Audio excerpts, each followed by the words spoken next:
Bien-aimés dans le Seigneur, bien-aimés qui ne sont pas encore dans le Seigneur, et toute personne qui aura l'opportunité d'écouter ce partage, bonjour, soyez les bienvenus. Le thème de notre partage ce matin va être intitulé « Le jeûne sélectif ». Bien-aimés, j'ai tiré ce partage dans le livre de Marc au chapitre 8. C'est la scène qui nous parle de Yeshua, le Messie, le Christ, quand il a multiplié les pains. Parce qu'il y a eu plusieurs multiplications de pain. Il y a une fois, il a multiplié pour 5000 personnes. Il a multiplié du pain pour 4000 personnes. Et ici, c'est la scène où Christ a multiplié du pain pour 4000 personnes que je nous prends ici, bien aimés dans le Seigneur. C'est dans Marc 8. Et je l'intitule le jeûne sélectif. Pourquoi? Parce que, bien aimés dans le Seigneur, ce partage ou cette portion de la parole nous montre, bien aimés dans le Seigneur, la manière avec laquelle le Père recrute ses enfants. Parce que la parole nous dit que ce n'est pas nous qui nous sommes donnés à Christ. Ce n'est pas nous qui avons aimé le Christ. Mais la Bible dit que c'est lui le premier qui nous a aimés et qui s'est donné à la croix pour nous sauver, bien aimés dans le Seigneur. C'est lui qui nous appelle. Ça, c'est quelque chose que nous devons apprendre à comprendre. Que ce n'est pas nous-mêmes qui nous dédions, qui nous destinons, qui nous donnons à Christ. Mais Christ choisit ses élus bien-aimés dans le Seigneur et il a ses critères. Même si parfois c'est par abus de langage qu'on dit qu'on doit se dédier, on doit se donner. C'est vrai, mais parce que nous n'avons peut-être pas d'autres mots pour l'expliquer, bien-aimés dans le Seigneur, mais dans la réalité, dans le fond, c'est le Père qui vient en nous au travers de Christ. C'est le Père qui nous choisit. C'est le Père qui choisit ses enfants. Et ici, bien aimé dans le Seigneur, nous allons voir de manière magnifique comment Christ ici agit. Et cela nous démontre, parce que la Bible nous dit que c'est souvent l'ombre des choses à venir. Les exemples que Christ tirait ici au travers du quotidien était le reflet des choses spirituelles profondes, bien aimées dans le Seigneur. Et donc, pour ma part, je pense que dans cette portion de l'Écriture, bien aimée dans le Seigneur, nous allons voir comment le Père agit étape par étape pour appeler ses enfants. Donc, c'est dans Marc 8, à partir du verset 1. En ces jours-là, une foule nombreuse s'étant de nouveau réunie et n'ayant pas de quoi manger, Jésus appela les disciples et leur dit, « Je suis ému de compassion pour cette foule, car voilà 3 jours qu'ils sont près de moi et qu'ils n'ont rien à manger, bien-aimés dans le Seigneur. » Si on s'arrête seulement là, le jeûne sélectif, bien-aimés dans le Seigneur, on va le voir à la fin de ce partage que Christ, à la fin, mais il a multiplié le pain. Il a nourri toute cette foule de 4000 personnes. Mais, pendant 3 jours, bien aimés dans le Seigneur, la Bible nous dit que ces gens-là sont restés sans manger et Christ était avec eux. Ils sont restés 3 jours à jeûne, bien aimés dans le Seigneur. Ce n'était pas un jeûne qu'ils avaient prévu, bien aimés dans le Seigneur. C'était un jeûne sélectif que Christ avait employé ici pour voir ceux-là qui devaient être endurants, ceux-là qui étaient déterminés véritablement, ceux-là qui avaient soif de la parole qu'il annonçait, ceux qui avaient véritablement le désir profond du cœur de saisir, de percevoir le message qu'il apportait, bien aimé dans le Seigneur. C'est cela que Christ voulait voir, bien aimé. Christ ici savait que dans la foule, il y avait de tout. Ici, on parle de 4000. Moi, je suppose que au début, peut-être, ils étaient peut-être 10 000, 15 000. Ils sont venus nombreux. Mais au fur et à mesure que des jours passant, la faim faisant son effet, mais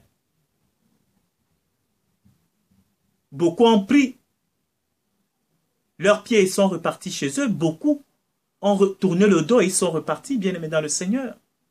Les 4000 personnes ici dont on parle, bien-aimés dans le Seigneur, ce sont des gens qui avaient persévéré. Ce sont des gens qui avaient la véritable soif pour l'évangile que le Messie annonçait.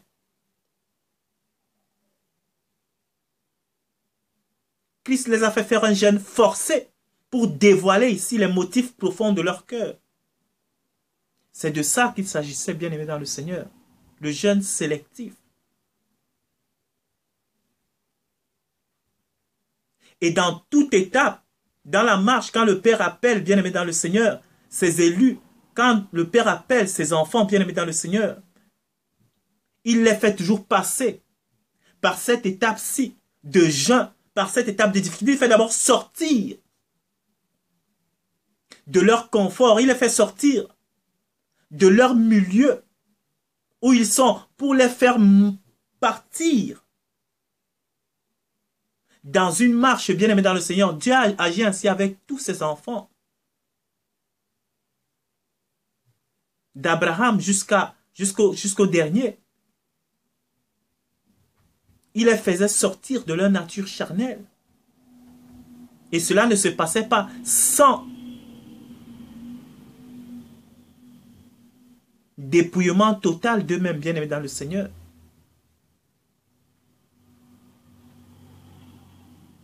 Et donc, c'est la première étape ici du jeûne sélectif, Christ étant avec eux. Ces gens sont restés 3 jours sans manger. On va encore relire, bien aimé dans le Seigneur, pour véritablement s'imprégner de la chose. En ces jours-là, une foule nombreuse s'étant de nouveau réunie et n'ayant pas de quoi manger, Jésus appela les disciples et leur dit: je suis ému de compassion pour cette foule, car voilà 3 jours qu'ils sont près de moi et ils n'ont rien à manger, bien aimé dans le Seigneur. C'est ce que je disais une fois pendant un partage, bien aimé dans le Seigneur, parce qu'on nous a enseigné, soit à cause véritablement de la nature, de notre désir charnel, véritablement des choses de ce monde. La plupart du temps, quand on grandissait dans les milieux religieux, en tout cas je parle pour moi ici, on nous a toujours enseigné qu'un enfant de Dieu ne peut pas manquer. Mais des choses de la terre, quand tu manques, ça c'est que mais tu es maudit. Mais c'est le diable, il faut vite aller prier pour que tu aies accès à ces choses-là, bien aimé dans le Seigneur. Et pourtant ici, la Bible dit au verset 2 que car voilà 3 jours que ces gens sont auprès de moi, on est auprès de Christ. Mais ces gens-là ont manqué à manger. Mais le Père peut te faire passer des moments de manque, que tu restes sans manger, ce n'est pas pour te tuer, bien aimé dans le Seigneur. Ce n'était pas ici pour tuer ces gens, mais c'était pour faire le tri. C'était pour dévoiler les vrais motifs des cœurs des uns et des autres, bien aimé dans le Seigneur, que Christ agissait ainsi.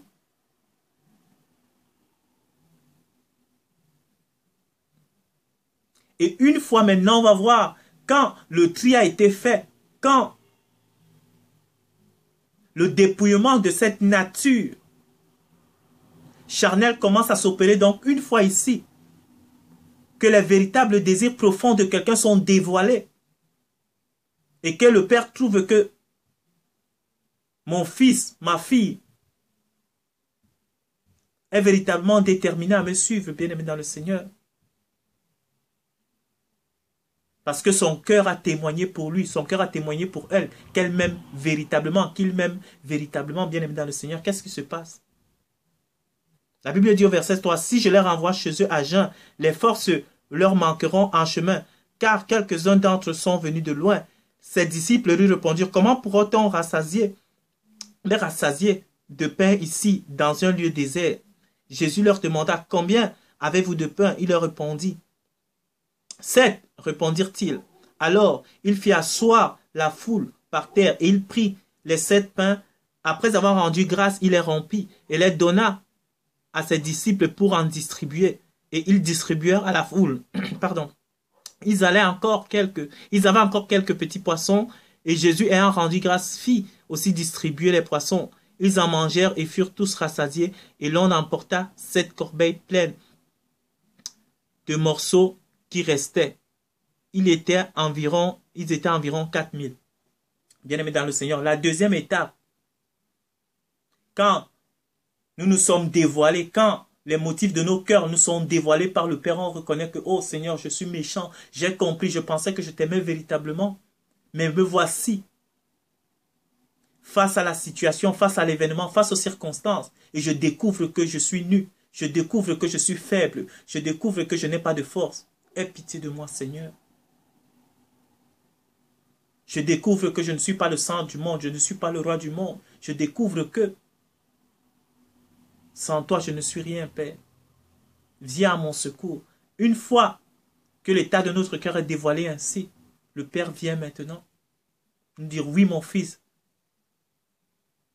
ce qui s'est passé, ce que j'ai reproduit ici, c'était pour te montrer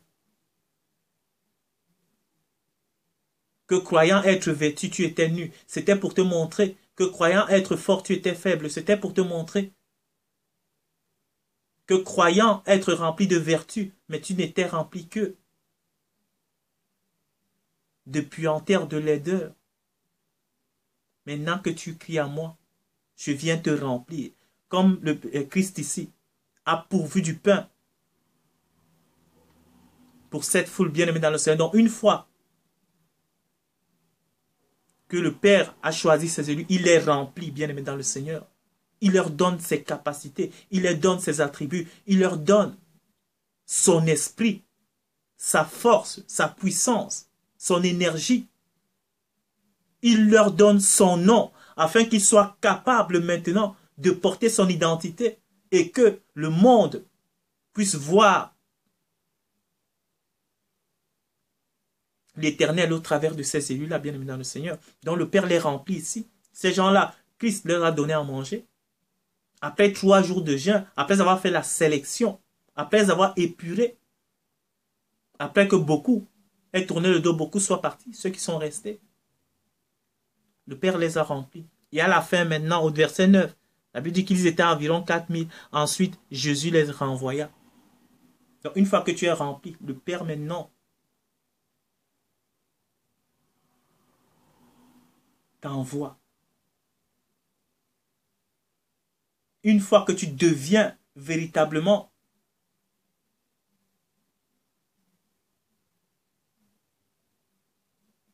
la multiplication du Père, une fois que tu deviens l'identité du Père, tu deviens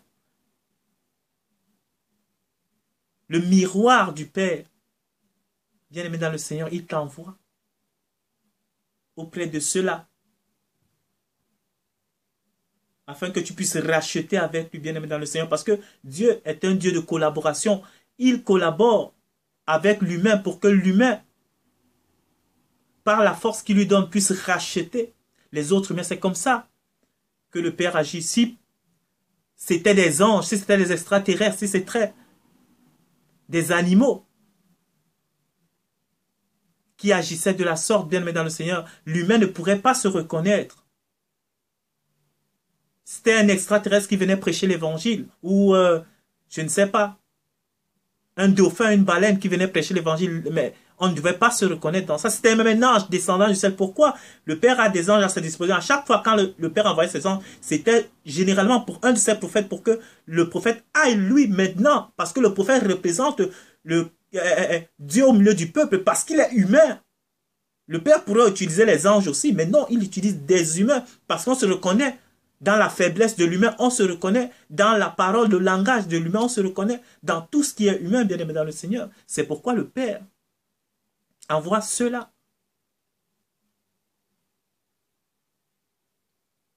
qui sont humains, mais qui portent son identité, qui portent sa puissance, qui portent son esprit. C'est comme ça, bien aimé dans le Seigneur. Et alors, à la fin, ici, il y a un verset qui nous dit même, pour appuyer cela, que c'est souvent dans les psaumes et les proverbes, qui nous dit que le cheval est équipé pour la bataille. L'homme peut équiper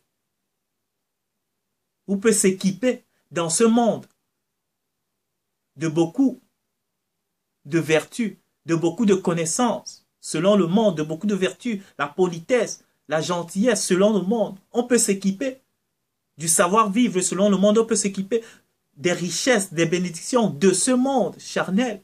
Mais la Bible dit une chose qui est très importante, que le cheval est équipé pour la bataille, mais la victoire vient de l'Éternel. À la fin, la victoire, on peut avoir tout pour gagner la victoire.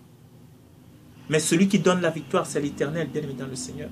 Donc, c'est comme ça. Donc, quand je méditais, ce partage, vraiment, ça m'a permis de voir de manière profonde avec laquelle le Père, véritablement, sélectionne ceux qui sont à lui, bien-aimés dans le Seigneur. C'est véritablement, comme je l'ai intitulé, un jeûne sélectif. C'est véritablement une sélection, bien-aimé dans le Seigneur. C'est une sélection. Et dans beaucoup d'histoires dans la Bible comme ça, on a des critères de sélection. Je ne me souviens plus très bien de cette histoire, mais je sais qu'à un moment donné, il fallait sélectionner des gens qui devaient aller à la guerre.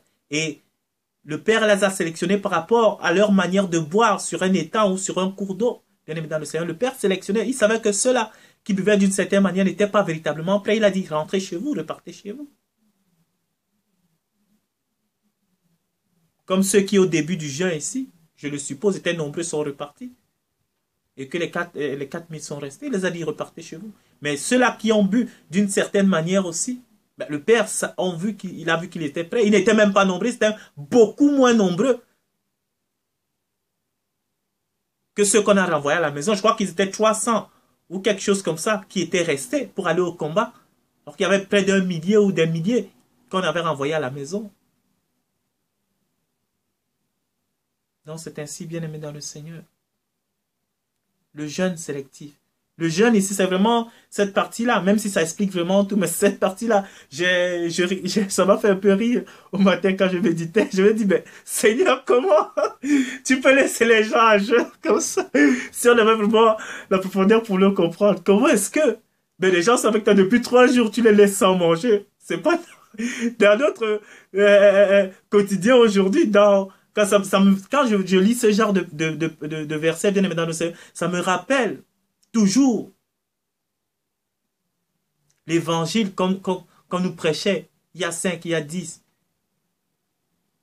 ans, bien aimé dans le Seigneur, en arrière. Toujours cet évangile-là, où on ne pouvait pas manquer des choses du monde. Et quand on les manquait, mais il fallait vite aller prier pour les avoir, puisque, mais c'est ça qui prouve même que véritablement, c'est ça notre Dieu. C'était ça notre Dieu. Puisque quand on les manquait, ben, on était en situation de faiblesse, on était dans la panique. Donc c'est ça, ça m'a fait rire en lisant ça. Avec les gens étaient avec Christ, ils sont restés 3 jours, la Bible dit, et sans rien à manger. Mais Christ savait ce qu'il faisait. Christ est un instructeur. Christ nous apprend des choses. Il sait ce qu'il fait, il n'y a rien qui le surprend. Et il fait toutes choses pour un but. Donc c'était véritablement ça que je voulais partager ce matin. Je vais m'arrêter là. Soyez bénis. Merci du temps que vous avez pris pour écouter ce partage et à la prochaine.